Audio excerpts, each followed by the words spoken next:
Nanindigan si Department of Transportation Secretary Vince Dizon hindi sinasadya ang nangyaring aksidente sa Ninoy Aquino International Airport at Terminal 1 diyan sa may Pasay City batay sa paunahong investigasyon at sa nilalaman ng CCTV footage.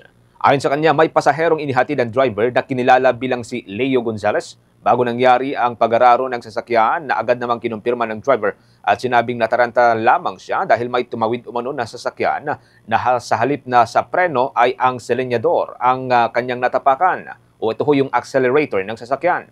Samantala, kasalukuyang nasa kustodiya na ng Philippine National Police ang driver at isinailalim sa investigasyon sa pangunguna ni Brigadier General Christopher Marcial Albesia. Nagdulot na malaking pinsala ang aksidente kung saan ay patay ang 2 katao kabilang ho dito ang isang bata habang 3 naman ang sugatan. Patuloy namang nagpapagamot sa ospital ang mga nasugatan. Tiniyak din ng kalihim na sasagutin ng kumpanya ang mga gastusing medikal nitong mga nasugatan at ang pagpapalibing dun ho sa mga nasawi. Isa sa ilalim na rin ang driver sa mandatory drug test.